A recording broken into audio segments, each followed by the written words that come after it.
Leituras, entrevistas, observações, análises e mais leituras. Uma carreira cheia de incertezas, questionamentos e aquele medo que pode dar tudo errado. Será que a bolsa vai acabar? Será que vai ter verba para aplicar aquela metodologia? O Dialéticas, o podcast acadêmico de conversa sobre ciências humanas, sobretudo na comunicação, está de volta na terceira série de episódios em 2022. Vamos conversar hoje sobre a gente, sobre nós que estamos na pesquisa ou na investigação das ciências da comunicação. Vamos falar sobre os bastidores da vida acadêmica, dos estudantes de mestrado, de doutorado, até mesmo dos cientistas, dos PhDs em comunicação. Serão 5 episódios toda semana para discutir a carreira nas universidades sobre vários aspectos. Eu sou Giovanni Ramos, doutorando em comunicação pela Universidade da Beira Interior, e vou mediar esse episódio que terá a presença de um amigo meu que é velho conhecido de quem já conhece o Dialéticas. Fábio Jordelino, também doutorando em comunicação na UB. É o nosso co-host desse episódio. Seja bem-vindo novamente, Fábio Jordelino. Olá, ouvintes do Dialéticas Podcast, estou de volta, depois de aí praticamente uma temporada, mais de um ano sem estar aqui na presença de vocês. Voltei para essa temporada, estou aqui dando o suporte nesse episódio como co-host. Estou aqui à disposição também da Margarida, que vai ser a nossa convidada. Gil? Exatamente, e o Dialéticas tem novidades, né, Fábio? Porque quem já conhece o podcast, a gente começou de forma independente, eu diria despretensiosa, em 2020, aquele distante ano do começo da pandemia. Vocês lembram da época do primeiro confinamento? Só para quem está ouvindo, em Portugal, onde a gente está, o confinamento foi bastante rigoroso. E a gente criou o podcast, eu, o Fábio Jordelino e a Isabela Gonçalves, que deixou Portugal e hoje é doutoranda na Universidade Johannes Gutenberg, na Alemanha. Um beijo para a Bela, a propósito. Um beijo para a Bela, que deixou o programa porque está realmente sobrecarregada. E nós também, eu e o Fábio, estávamos sobrecarregados, e é por isso que a gente ficou desde o começo do ano sem novas mini-temporadas. Então a gente decidiu passar o programa adiante. Mas calma, a gente não vai abandonar o Dialéticas. A gente está passando o podcast para o Grupo de Trabalho de Jovens Investigadores da Sociedade Portuguesa de Comunicação, a SOPCOM. Ou seja, é o grupo de trabalho na qual eu e o Fábio fazemos parte, e a gente vai continuar participando do programa, mas aos poucos não só a gente vai passar para todo o GT, todo esse grupo de jovens investigadores ou pesquisadores, como a gente usa no Brasil, que vão também estar fazendo esse programa. E para começar o tema, né, sobre a vida acadêmica, a gente tem que falar então sobre os jovens investigadores, né? A gente tem aqui a coordenadora do GT de Jovens Investigadores e que, diferente de mim e do Fábio, ela é jovem também em idade. Margarida Maneta, da Universidade Lusófona do Porto, mas que também já é mestre, e ela vai falar um pouquinho sobre ela. Seja muito bem-vinda, Margarida. Olá, Giovanni, olá, Fábio, olá a todos e a todos os ouvintes, obrigada pelo convite. Vamos iniciar esta série em que o podcast passa a ser uma propriedade, não é, do GT de Jovens Investigadores, o que significa que vem por aí muito trabalho, mas também muitos e bons episódios para nós pensarmos e refletirmos sobre a nossa área, sobre as ciências da comunicação. Obrigada. Só tira uma dúvida, Margarida, você tem mestrado, já um mestrado concluído aonde? Sim, eu tenho um mestrado em jornalismo pela Escola Superior de Comunicação Social e agora, não é, estas indecisões de quem é jovem investigador, a propósito de quem questiona a maturidade científica, decidi fazer um outro mestrado, agora em literacia dos média da informação e também cidadania digital, na Universidade Lusófona do Porto. Só para quem é do Brasil, literacia dos média, no caso, é educação para a mídia. É a mesma expressão é no de Brasil. Comunicação, não é? Alfabetização. Sim, isso Exatamente. mesmo. E é um trabalho bem interessante. A gente pode, né, Margarida, fazer um dia um episódio só sobre esse assunto, né? Há muitos jovens investigadores e investigadoras, inclusive no nosso grupo, que certamente darão um bom contributo. Portanto, quem sabe se não dará uma boa minissérie. Já que a gente vai falar então sobre a carreira acadêmica, vamos começar hoje sobre... O debate hoje vai ser sobre o início da carreira. A gente tem muita dúvida, foi aquilo que eu falei no começo, né? Como é que é essa carreira de pesquisador e investigador? Mas antes disso, nós vamos para a tese, onde a Margarida Manetta vai explicar o que é esse tal de GT, o que é essa tal de SOPCOM, né? Vamos deixar a Margarida, que é a nossa coordenadora, falar um pouco mais sobre isso. Margarida, o microfone é teu.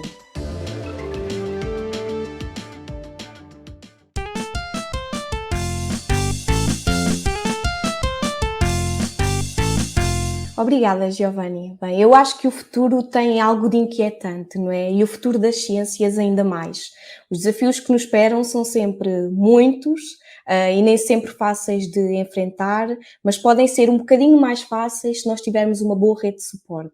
E o GT de Jovens Investigadores, não é, pertencente à Associação Portuguesa de Ciências da Comunicação, pode constituir essa rede, não é? É um grupo de trabalho que acaba por ter umas particularidades muito específicas. Ele congrega todos aqueles que são os investigadores e as investigadoras mais novas.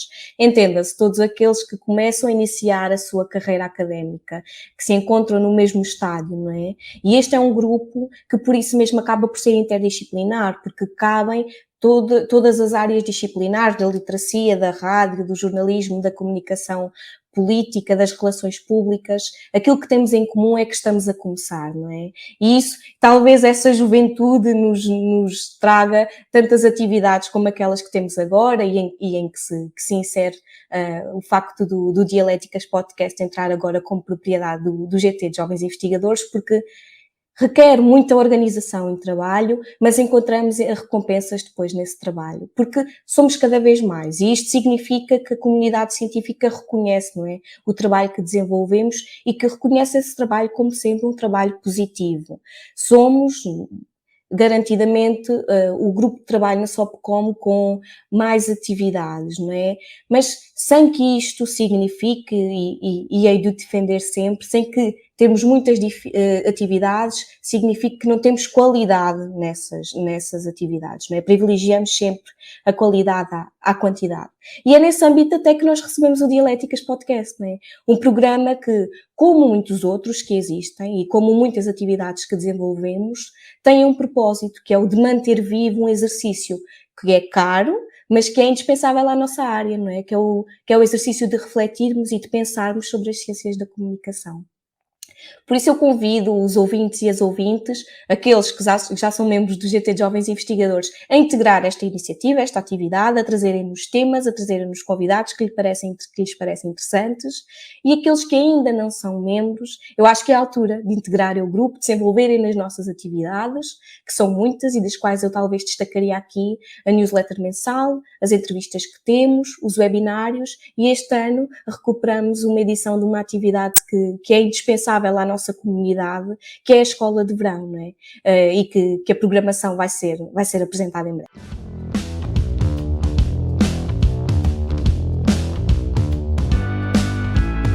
Obrigado, Margarida, pela apresentação da proposta. E aqui eu vou reforçar, dar uma provocada de novo, que é o seguinte: se você não é investigador e não é doutor ainda, há 5 anos, está em Portugal e não é da SOPCOM e não é do GT da Jovens Investigadores, está fazendo errado. Já quero deixar bem claro isso aqui, não é, Fábio? Está fazendo errado, deveria estar participando. Não sei se está a fazer errado, mas pode fazer melhor e integrar o grupo, com certeza. Mas melhor para si mesmo, inclusive, melhor para si mesmo. Faz bem estar numa comunidade com outros pesquisadores, tendo novas ideias, melhorando a sua pesquisa. Exatamente, a gente até vai falar, né, Fábio? Um dos temas pelo qual é uma preocupação de todo mundo que entra nessa carreira e que um GT ajuda bastante, que é a questão da solidão. Mas vamos por partes, como diria Jack. Vamos falar o primeiro assunto, que é o medo de começar uma pesquisa, uma investigação. Queria perguntar já para a nossa convidada, e em seguida já vai para o Fábio, como é que vocês decidiram que, no caso aqui, para explicar para todo mundo que está ouvindo, os três são formados em jornalismo. Eu e o Fábio já trabalhamos como jornalista durante muito tempo no Brasil, nós somos jornalistas ainda, e a Margarida é a que está, no momento, em atuação, porque ela é investigadora e jornalista ao mesmo tempo. Mas a minha pergunta é, Qual o momento que vocês pensaram que não queriam apenas trabalhar com jornalismo, mas queriam pesquisar, investigar o assunto? Bem, uma vez que eu sou primeira, a investigação sempre foi uma área da qual eu tive interesse, não é? Mas eu achava que ia trabalhar 20 anos como jornalista e só depois é que viria a parte em que eu queria investigar. Não aconteceu, na verdade, neste momento, tal como tu disseste, Giovanni, eu sou jornalista e investigo ao mesmo tempo. E isto é extremamente difícil, não é?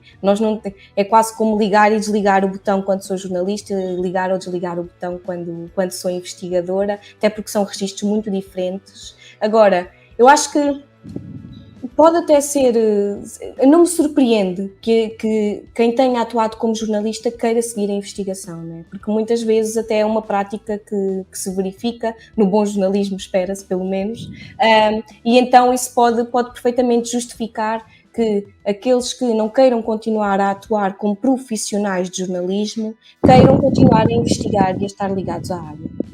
Eu acho que no meu caso foi mais a curiosidade. Todo jornalista é curioso, a gente sabe disso. Está na alma da profissão.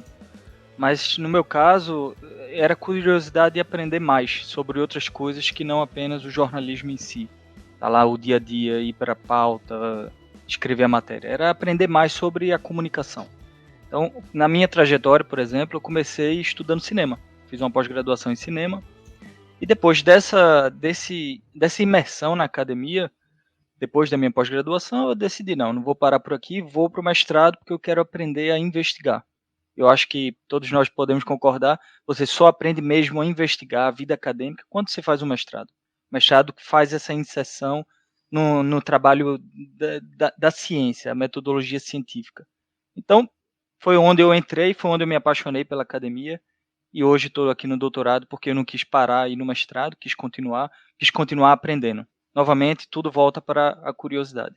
Eu vou dizer para vocês que eu me formei em 2006, sou mais velho aqui dessa mesa, e eu não pensava. Eu queria muito trabalhar na área e eu acabei até deixando a parte de lá da investigação. Eu fui me descobrir também um pouco pesquisador ou investigador no jornalismo, fazendo reportagens de profundidade, investigando alguns temas, tendo essa paixão por pesquisar, por ler a respeito, por aprofundar em temas. E isso fez eu voltar para a academia e também até uma questão que tem a ver com a minha área de investigação, que é a parte de modelo de negócios, porque eu vi o jornalismo, no caso do interior do Brasil, passar por uma crise muito profunda e eu achava que eu queria investigar, estudar como resolver isso, né? Eu queria contribuir de alguma forma para que isso fosse o problema. Mas eu vou dizer uma coisa para vocês, eu não sei se vocês pensam igual, mas eu tinha uma preocupação, talvez até por ter ficado muito tempo só no mercado, do tipo que eu não fosse capaz. Eu pensava assim que eu não ia conseguir ser um pesquisador, eu achava que eu não tinha capacidade, que era uma coisa muito distante, muito complexa, para quem vinha de uma rotina tão maluca, correria, que é a nossa do jornalismo. Eu não sei se vocês tiveram essa impressão no começo, de tipo, ver uma tese de doutorado, de tipo, será que eu sou capaz de fazer isso? Eu tinha dúvidas. Eu acho que essa é uma interrogação geral, mas que não é necessariamente uma interrogação para ti porque eras jornalista. Eu acho que essa é uma interrogação de todos e de todas aquelas que fazem, não é? Uma dissertação de mestrado ou uma tese de doutoramento. Mas parece-me que essa é uma questão ainda mais abrangente, não é? Porque às vezes é a própria sociedade que há um distanciamento entre a academia e a sociedade civil que nos leva a questionar, não é? O que é que se faz lá? Será que é difícil? Será que é complicado? Será que qualquer um de nós conseguiria? Eu não tenho respostas para se qualquer pessoa consegue fazer uma tese de mestrado ou de doutoramento, mas tenho a certeza que todos aqueles e todas aquelas que tiverem interesse devem tentar. Eu acho que isso entra muito no próprio problema da academia. O problema maior da academia que a gente vê é a insegurança, é a síndrome do impostor, né? A gente escuta muito esse termo dentro da academia, que é justamente o fato de que você não se sente capaz de fazer aquilo. Mas eu acredito fielmente nisso. Tudo que a gente se dedica a 100%, que a gente dá o nosso melhor, a gente vai conseguir fazer. E eu acho que uma vida acadêmica é isso, é uma vida de extremamente dedicação. no jornalismo, ok, você vai para a pauta, você faz sua matéria, você entrega, vai para casa, acabou o seu trabalho. Vida acadêmica, não. Você continua pensando aquilo. Você trabalha em casa, você trabalha numa biblioteca, mas você volta para casa, você está pensando na teoria, você está pensando na hipótese que você vai usar, como você vai responder. Então, é você. Então, é uma inserção muito grande e dá muito medo. Você está tão inserido numa profissão dessa forma, como é a vida acadêmica, mas pronto, eu acho que se você, assim como tudo, se você se dedicar 100%, você consegue fazer e você consegue chegar lá sim. Nem fala, Fábio. Uma coisa que chamava muita atenção, porque quem é do jornalismo e eu do jornalismo digital, a gente entrega 1, 2, 3. Já cheguei a escrever 4 textos num dia em redação. E aí você vem para um universo que é completamente diferente. Essa preocupação com o prazo, não que o prazo não seja importante na academia, é muito importante, mas é uma outra relação. E eu lembro de uma vez que eu estava preocupado com um tema, e eu conversei isso com os professores na Universidade da Beira Interior, que eu achava que eu tinha que fazer logo uma pesquisa sobre aquele assunto antes que ele ficasse velho. Aí esse professor, até eu cito o nome dele, é o José Ricardo Carvalheiro, coordenador do mestrado em jornalismo, começou a rir e falou assim, não, calma, o mundo acadêmico da investigação ele não funciona no ritmo do jornalismo, os assuntos não envelhecem. Uma coisa que aconteceu há alguns anos, você pode retomar ele e fazer uma investigação. Tu não precisa fazer a pesquisa na hora. Não é que nem jornalismo, que o assunto logo ele fica perecível e é jogado fora, né? Fica para trás. É outro ritmo. Isso foi uma situação muito, muito engraçada que eu tive. Fala, Fábio. O assunto pode até evoluir. Por exemplo, aquela pesquisa que você tinha ideia 2 anos, 3 anos atrás, ela evoluiu para uma outra coisa. Isso acontece na vida e é normal na ciência. A evolução da sua pesquisa. Ela evolui, ramifica, vai para outro lado, às vezes muda totalmente. Acontece também, é normal e é bom, a ciência se alimenta disso, desses questionamentos e das respostas a esses questionamentos. É muito diferente. Até eu ia perguntar para a Margarida, porque a Margarida está estudando agora a literacia dos média, e, poxa, é uma coisa que é muito recente, né? E deve estar mudando muito. E aí eu te pergunto isso e te pergunto já em emendo, como é que é um dia tu acorda, vou ser jornalista, vou fazer notícias, tanto quanto aqui para o público, tu escreve num jornal que é bem distante de onde tu moras, e outro dia você agora, hoje eu estou em modo investigadora. Como é que é? Tu tens essa troca, tu tem um clique que muda, ou acaba sendo uma coisa só? Eu sou uma só, não é? E era aquilo que eu referi há pouco, eu acho é muito diferente e acaba por se tornar difícil escrever enquanto jornalista e escrever depois enquanto investigadora, não é? A rotina, ela exige muita dedicação, exige que seja organizado, exige que seja determinado, no caso, não é? Porque eu tenho que conseguir organizar-me para escrever as notícias e as reportagens, fazer as entrevistas que eu preciso de fazer e fechar naquele dia, sendo que eu depois tenho que deixar uma parte do meu dia para quando tenho aulas, para quando preciso de escrever artigos, para quando preciso de fazer apresentações.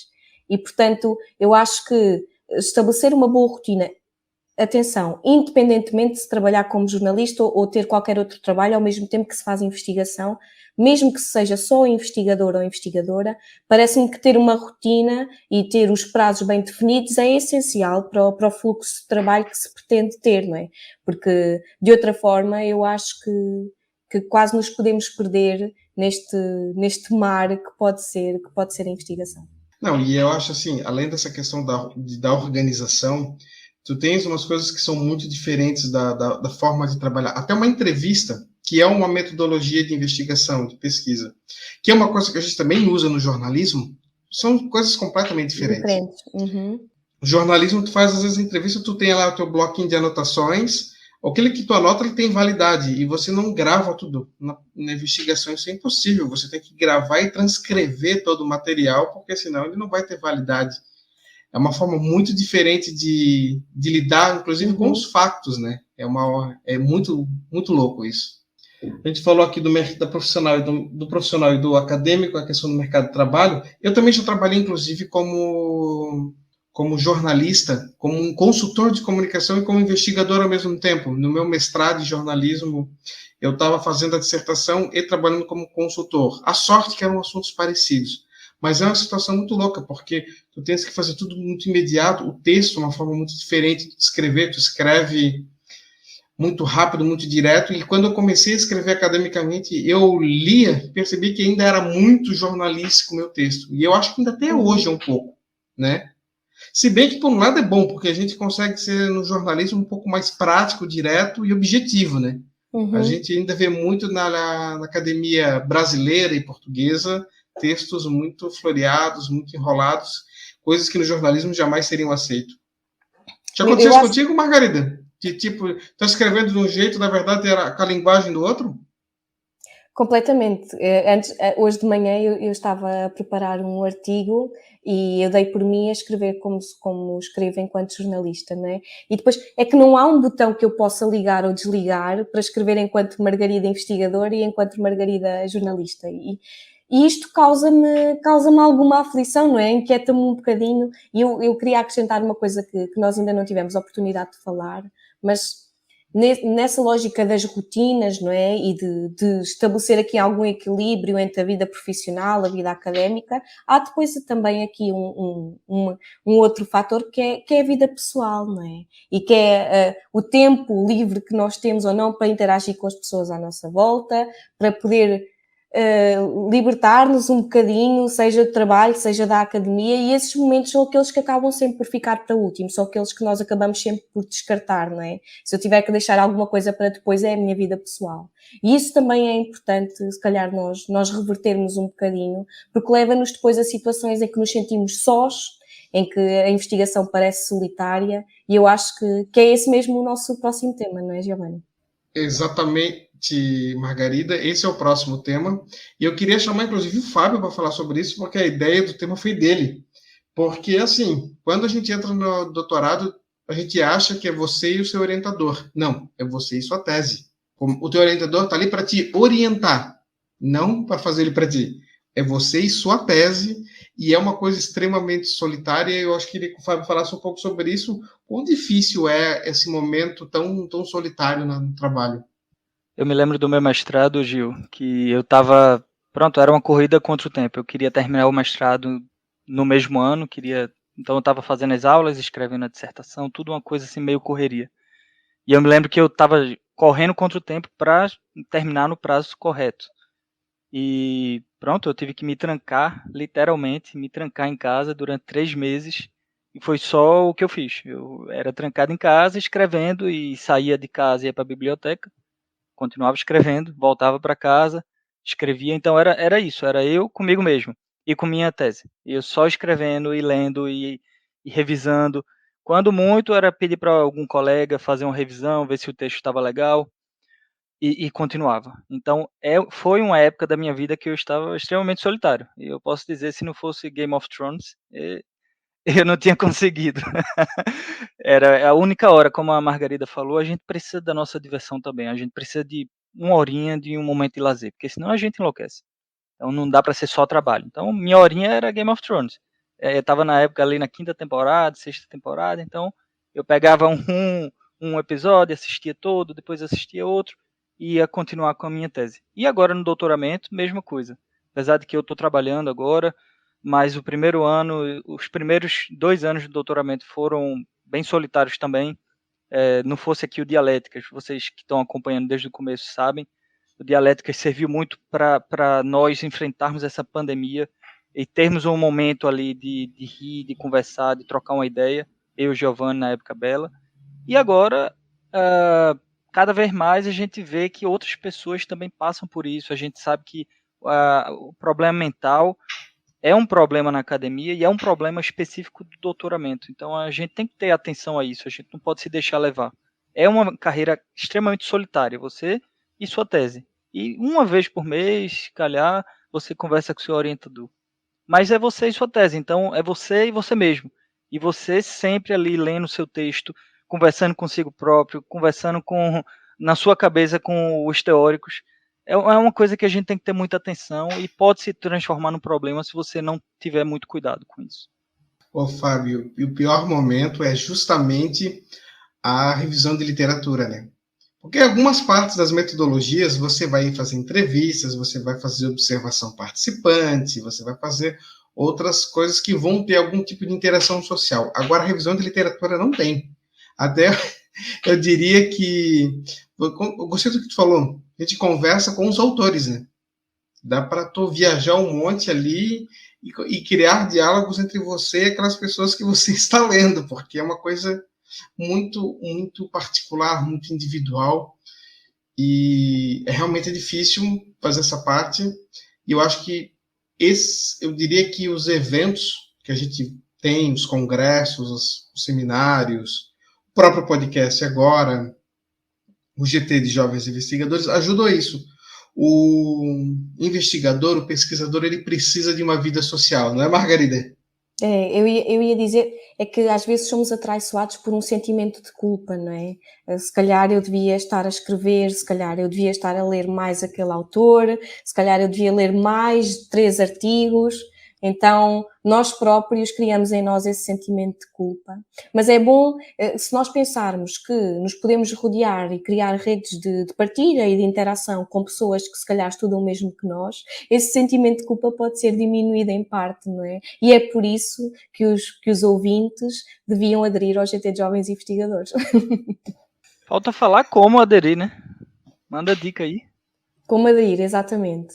Basta ir ao site da SOPCOM, tem lá uma parte em que diz faça-se membro, não é? Ou membros, criam uma conta, não é? Há uma cota anual de 30 euros e depois há a opção de se escolherem 3 grupos de trabalho, não é? Nós esperamos que escolham o nosso, Jovens Investigadores, mas depois podem escolher grupos que têm áreas disciplinares específicas, não é? Há o grupo Jornalismo e Sociedade, Públicos e Audiências, Comunicação e Política, Cibercultura, portanto há 19 grupos, com o GT de Jovens Investigadores são 20, e portanto certamente que vão encontrar ali um grupo temático onde se encaixar, e depois um grupo que é mais, que é multidisciplinar, não é? mas que tem aqui outras valências em que podem encontrar um outro tipo de suporte, portanto toda a gente é bem-vinda.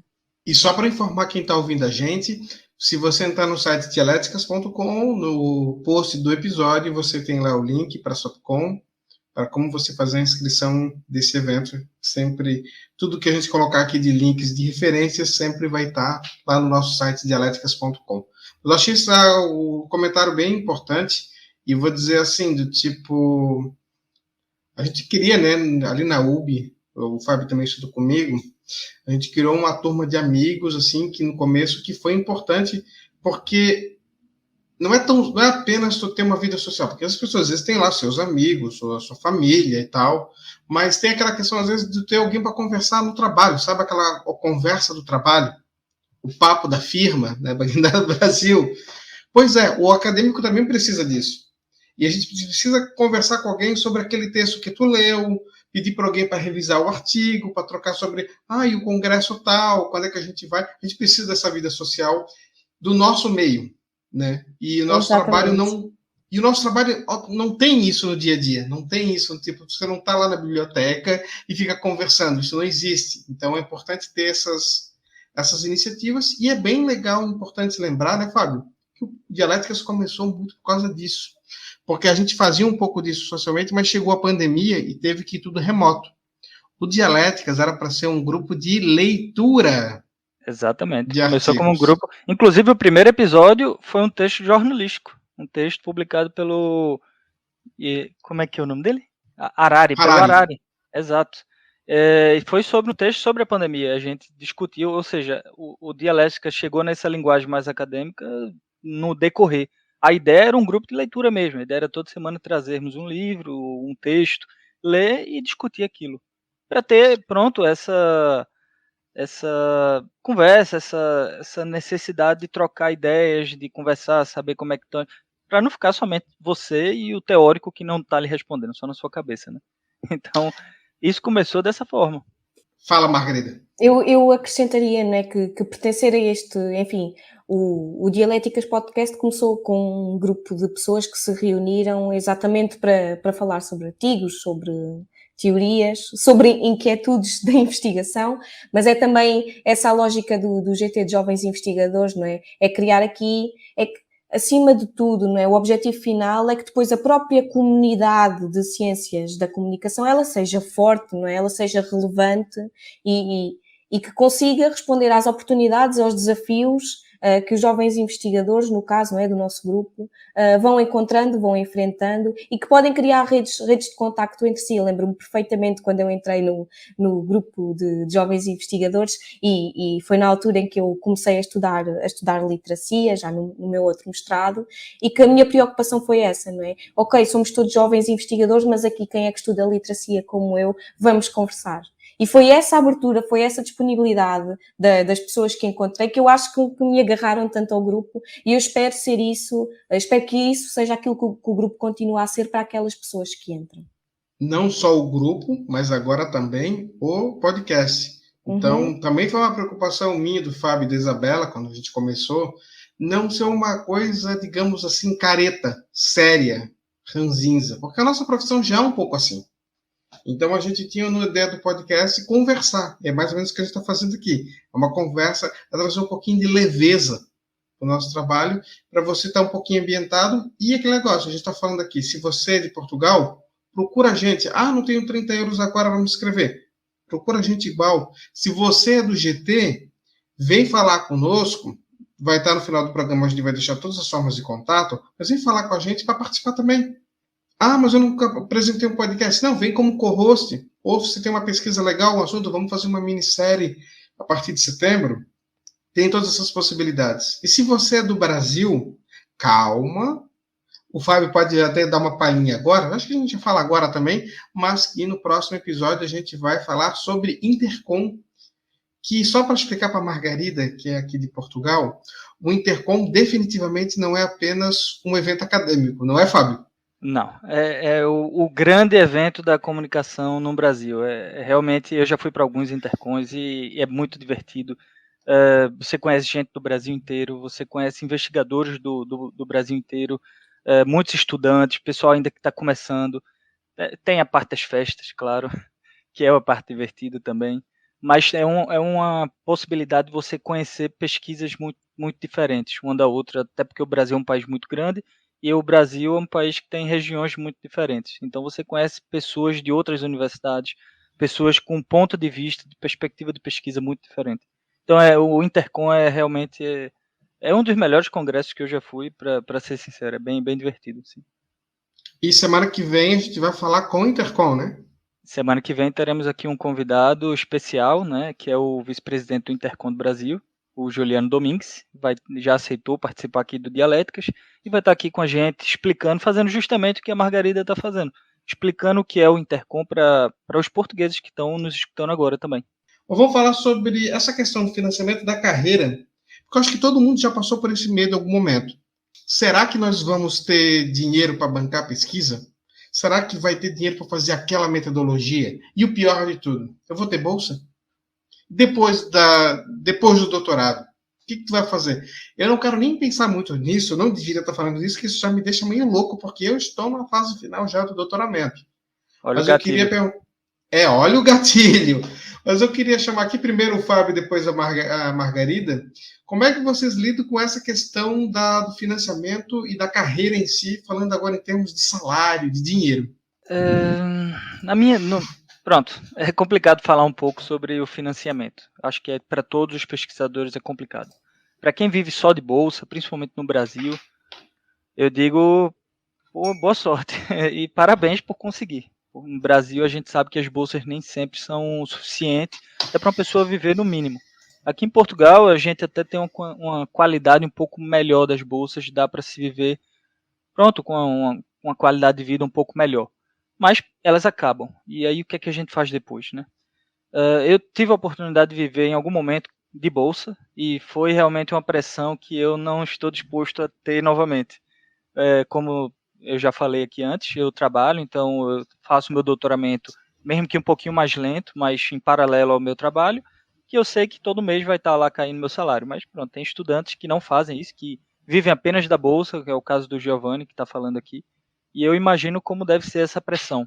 É uma coisa que a gente tem que trabalhar muito na nossa cabeça, não só o que vai fazer depois, mas durante se preparar, guardar um pouco, E se planejar, é sempre uma coisa assim que envolve muito planejamento.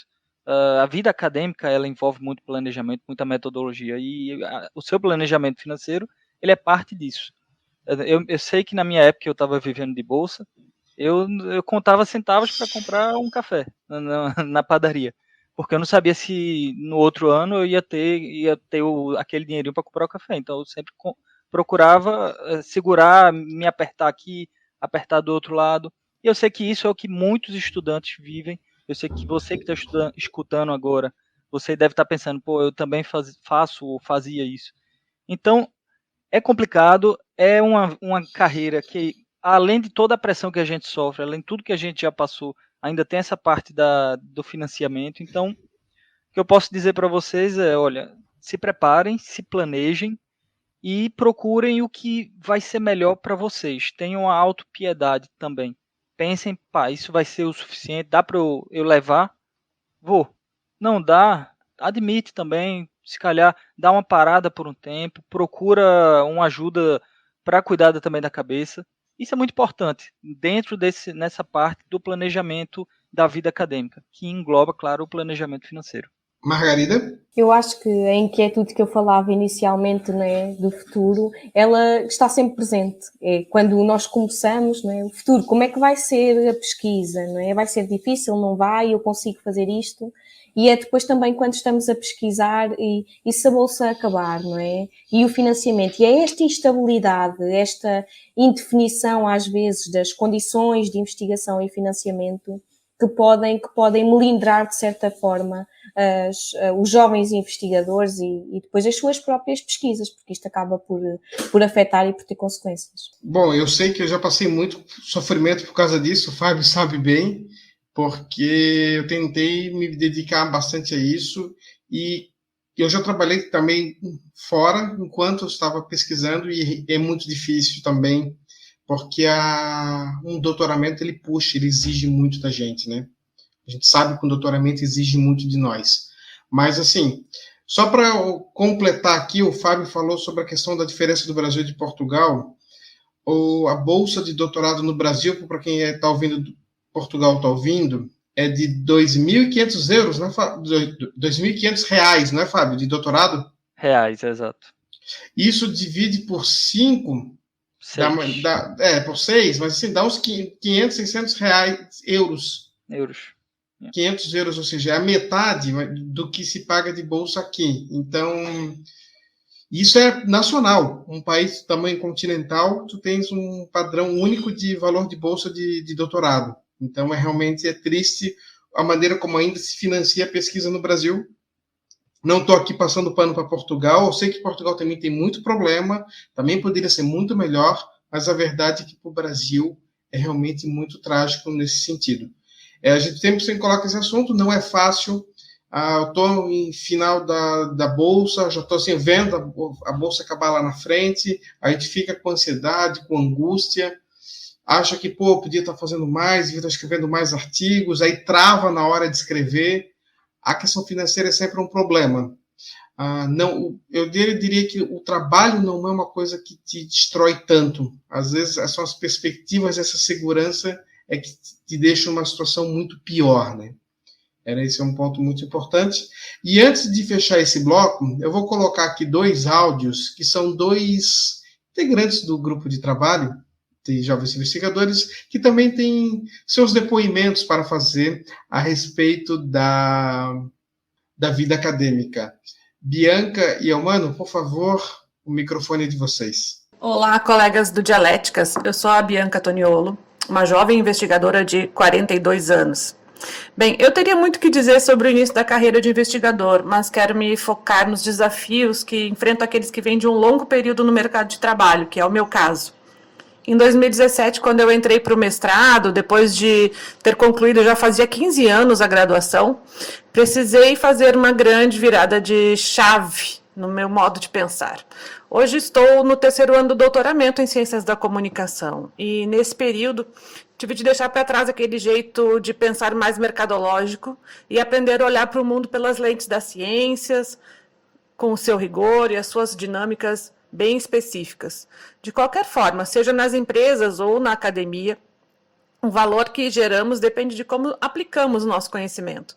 Na investigação, porém, pelo menos na fase pré-doutoral, que é onde eu me encontro, o nosso trabalho é muito solitário. São anos e anos debruçados sobre o mesmo tema. Então, é preciso muita motivação, automotivação e muita autodisciplina para chegar até o fim.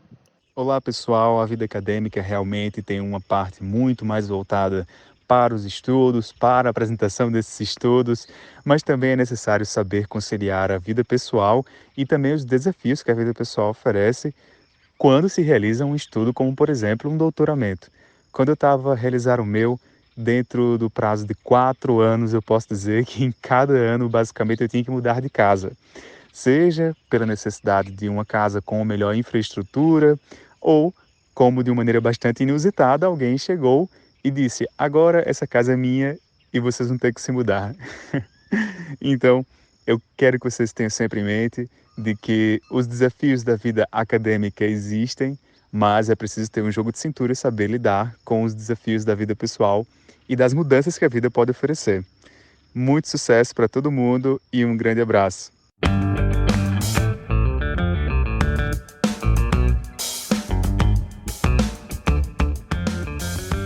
Começamos a nossa síntese, mas antes, ainda do bloco anterior, só gostaria de lembrar o ouvinte que quem estava falando ali, a Bianca e o Almano.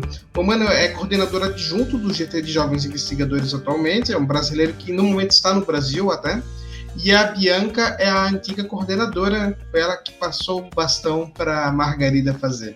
Mas vamos então aqui para o nosso bloco final, que é a nossa síntese, e eu queria dizer o seguinte, eu acho que esse assunto é bem interessante. Eu primeiro agradecer a Margarida não só por estar participando do programa, mas por estar vindo para discutir esse tema conosco.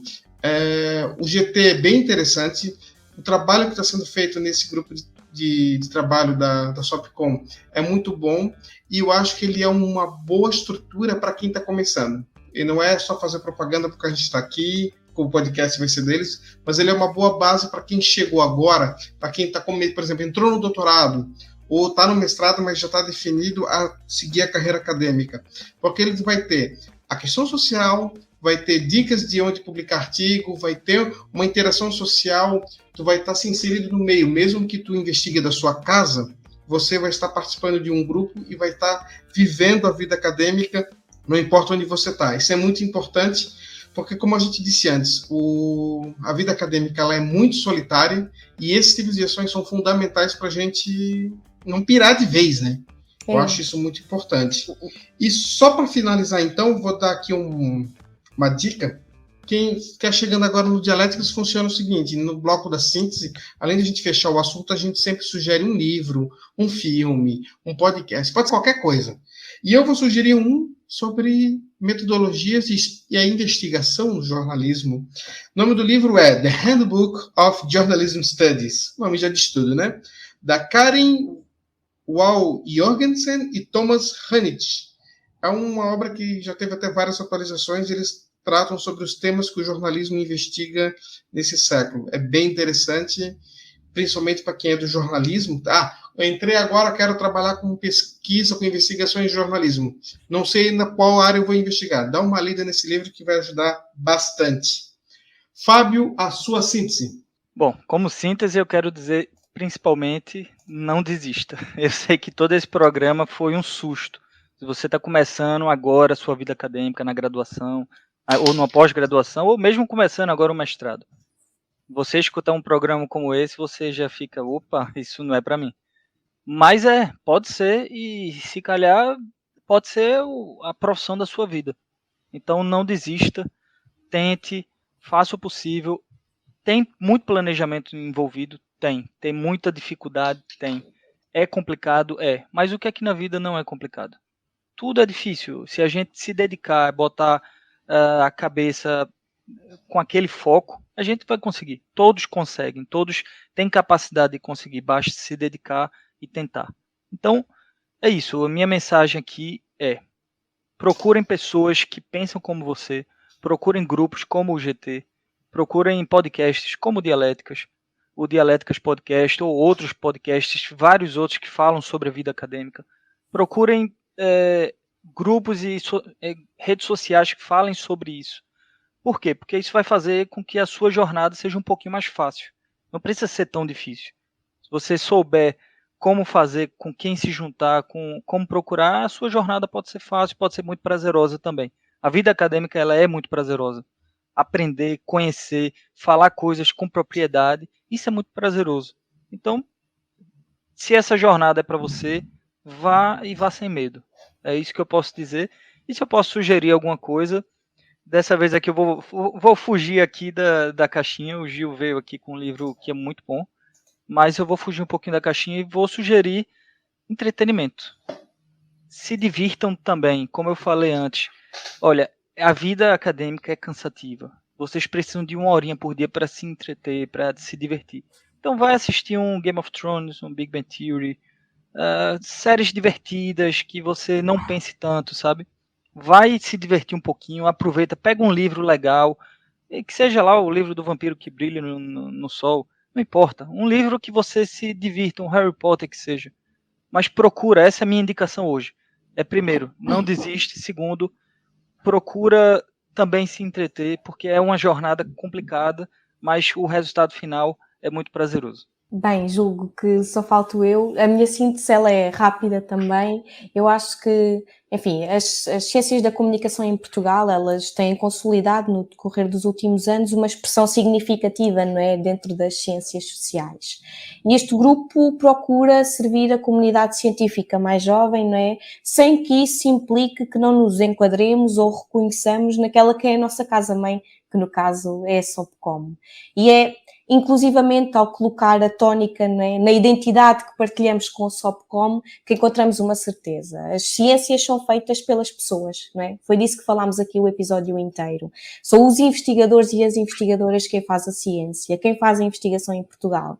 E por isso, parece-nos que, acima de tudo, quem o faz porque realmente gosta. E isso é tão raro de encontrar que, independentemente do estádio da carreira, portanto, independentemente de ser jovem investigador ou investigador sénior, isso deve ser valorizado, não é? E este episódio serviu exatamente, o episódio e o próprio grupo de trabalho e o próprio Dialéticas servem para desconstruir, não é, este monstro que às vezes parece a academia e tornar todo este processo em um processo que é mais solidário e menos solitário. E por isso eu convido todos e todas a juntarem-se ao grupo. São muito bem-vindos e bem-vindas.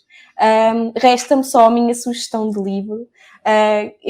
Enfim, é um livro que eu gosto muito e que eu revisito muitas vezes, que é da Hannah Arendt, que é A Verdade e Política, e em que ela diz, no fim, qualquer coisa como a verdade é o solo no qual nós nos mantemos e o céu que se estende por cima de nós. E essa verdade, esses factos, eles vêm muitas vezes do conhecimento que é produzido pela ciência.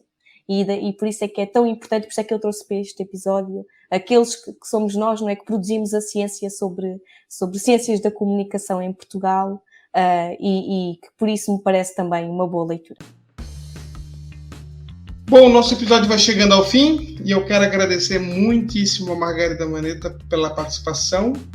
Seja bem-vindo ao podcast Dialéticas e que venhamos outros membros do GT a participar também do nosso programa. Obrigada, Giovanni. Estão todos e todas convidadas, não é, a trazerem ideias, a trazerem convidados, temas, para falarmos, debatermos, pensarmos as ciências da comunicação em Portugal. Fábio Jardelino, temos uma missão agora, né? Porque a gente decidiu que não conseguiria mais fazer o podcast sozinho e precisaríamos tornar ele público. Ele não é um projeto que foi criado para fins lucrativos, para outra coisa. Ele foi criado para mesmo ser uma ponte de conversa no mundo acadêmico. Então, nada melhor do que ele estar ligado a um grupo da SOPCOM, e a gente vai aqui agora preparar esse programa para que outras pessoas também possam ser convidados, co-hosts e também o host, o apresentador do programa. É isso aí, Fábio. Obrigado pela participação e pela volta. É uma missão realmente que eu fiquei feliz. Estou feliz em voltar, estou feliz em participar aqui do Dialéticas novamente. Tive que sair daquela vez porque, estava uma época muito complicada, problemas pessoais, problemas da pesquisa, tudo, muita coisa acontecendo, o Gil sabe, mas estou de volta principalmente porque eu acredito nessa nova etapa do Dialéticas. Eu acho que o Dialéticas é um projeto que começou muito bem, que ajudou e tem ajudado muitas pessoas que escutam.